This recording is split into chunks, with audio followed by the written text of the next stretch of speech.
My name is Altai. I'm a senior in electrical engineering. I'm the team lead, and I was responsible for the power systems, including sensors and PCB for this project.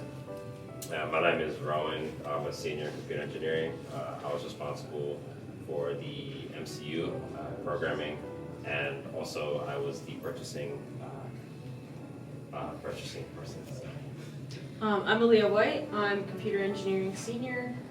I was responsible for the servo motors and controls, and then I was responsible like the facilitator, basically. We have had 3 objectives for this project, and those are Basically, we want the bike to ride flat. We want it to be able to detect if it's uphill more than 30 degrees, and then we want to do the same thing downhill. If it's downhill 30 degrees, then the bike will detect that, and then based on that, it'll only use one motor respectively. So like when it's going downhill, it'll only use the back servo for the motor, and then uphill, it'll only use the front one. so you don't roll over when you're riding. So it'll add to the safety of the bike, and then when it's on flat ground, both motors will be engaged, and we have different capabilities that work on all 3 occasions. When it's on flat ground and going uphill, downhill, we have utilized a brake lever, which acts as a potentiometer, and that adjusts the brake intensity respectively. We also have installed a safety measure on our bike. It works similar to the cars. If you get too close to an object or a human being, it uses a LiDAR sensor to activate a anti-lock braking system, so it stops you in time without sliding.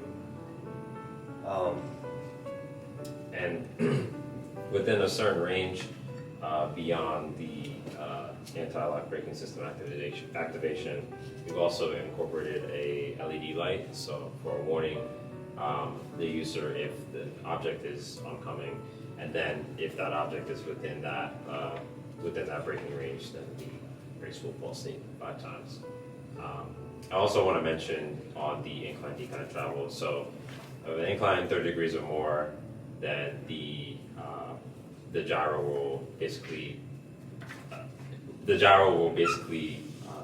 cause braking on one of the brakes, and then for a decline of 0 degrees or less, then there will be braking on the front servo motor. So those are kind of our 3 main objectives for our project. When we started designing this system, we have tested different types of motors, and From the last demo, we added an on-off switch, so the user had the functionality of using it or not using it. The original brakes and stuff still work, whether the system's engaged or not, just in case you need to emergency brake, something might happen. that's also a physical interlock that we have, so if the battery or the electrical systems were to fail, you can still operate your brakes as normal. Another change we had since the last demo is we have upgraded our power system to a 20-volt 2 amp hour battery instead of 2 pairs of 6.8 volt lithium-ion batteries, and we found that it goes longer and also operates faster with the full battery. Nice. It's also easier to charge and just slide into where it's supposed to be. So it's easier to control. Yeah, so the first thing we want to demonstrate is the brake lever, which on a flat ground operates both brakes. And how it does that is the servo motors, and they're each rated for about 50 pounds, pulls the brake cables and brings the bike to a complete stop. And as you can see, it's really hard to move, almost impossible. And when there's a decline, and I'll demonstrate that by lifting it because we're indoors, it only operates the back brakes. And you can hear that from the sound as well. And similarly, when it's uphill, it's only going to use the front brake. And proceeding with the LiDAR, it has certain parameters, which Lee will tell you. So basically we have it from, I think we did 10 to 300. If any object's within 10 to 300, the bike will pulsate 5 times.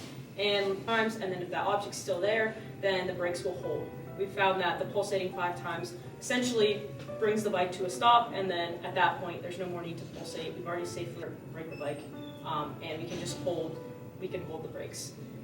And then when you get to the larger range, 300 to 600, we have this warning light, which you'll see here in a minute. It's on the PCB, and it'll flash for you to say, hey, something's might be coming up, just pay attention.